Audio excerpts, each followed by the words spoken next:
আগামী কয়েকদিন রাজ্য জুড়ে বৃষ্টির সম্ভাবনা এমনটাই জানানো হচ্ছে আবহাওয়া দপ্তরের তরফ থেকে। প্রাক বর্ষার বৃষ্টি শুরু হয়েছে। ওড়িশা লাগোয়া বঙ্গোপসাগরে যে নিম্নচাপ তৈরি হয়েছে তার জেরেই আগামী 7 দিন রাজ্যের সমস্ত জেলায় বৃষ্টির সম্ভাবনা রয়েছে।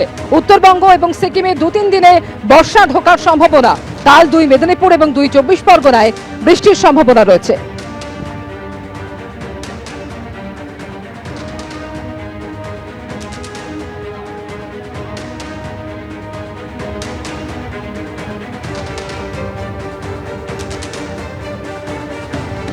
দক্ষিণবঙ্গের মুর্শিদাবাদ, বীরভূম, বর্ধমান, বাঁকুড়া, পশ্চিম মেদিনীপুর, ঝাড়গ্রাম, পূর্ব মেদিনীপুর, দক্ষিণ চব্বিশ পরগনা, হুগলি, মুর্শিদাবাদ এই সমস্ত জেলাগুলোতে বিক্ষিপ্তভাবে ভারী থেকে অতি ভারী বর্ষণের সম্ভাবনা রয়েছে।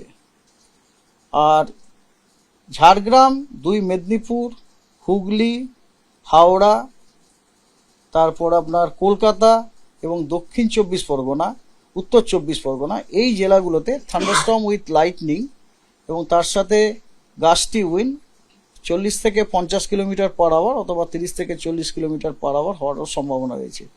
উত্তরবঙ্গের আপনার যে ওপরের যে 5টা জেলা আছে তার মধ্যে দার্জিলিং, জলপাইগুড়ি, আলিপুরদুয়ার এই 3টি জেলাতে scattered heavy to very heavy rain with isolated extremely heavy rainfall যেটা কিনা more than 20 সেন্টিমিটার হওয়ার সম্ভাবনা আছে। কোন কোন জেলা? দার্জিলিং, জলপাইগুড়ি, আলিপুরদুয়ার। আপনারা জানেন কালীগঞ্জ বিধানসভা উপনির্বাচন হতে চলেছে এবং সেই উপনির্বাচনে ইতিমধ্যেই তৃণমূল প্রার্থী ঘোষণা করেছে। আলিয়া আহমেদ, তার নাম আলিফা আহমেদ, কালীগঞ্জ বিধানসভা উপনির্বাচনের তৃণমূল প্রার্থী। প্রয়াত তৃণমূল বিধায়ক নাসির উদ্দিন আহমেদের মেয়ে আলিফা আহমেদ। 19শে জুন নদিয়ার কালীগঞ্জ বিধানসভা কেন্দ্রে উপনির্বাচন, 23শে জুন ফল ঘোষণা।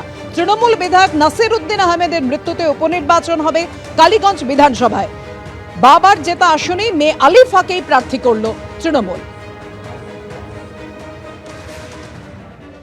কালীগঞ্জ এবার আবার একটা রেকর্ড মার্জিনে তৃণমূল কংগ্রেসের প্রার্থীকে এই উপনির্বাচনে জয়ী করবেন সে বিষয়ে আমরা নিশ্চিত। ইতিমধ্যেই আমাদের এআইটিসি ওয়েবসাইটে এই বিষয়ে প্রকাশ করা হয়েছে এবং সেখানে আমাদের যে প্রার্থী আলিফা আহমেদ 38 বছর বয়স্ক, উচ্চশিক্ষিত, তার বিষয়ে জানানো হয়েছে। আলিফা এর আগে জেলা পরিষদ সদস্য ছিলেন এই কালীগঞ্জেরই একটি আসন থেকে। তিনি রাজনীতিতে নতুন নন এবং বাবার হাত ধরে তিনি স্থানীয় বহু উন্নয়নমূলক কাজ করেছেন।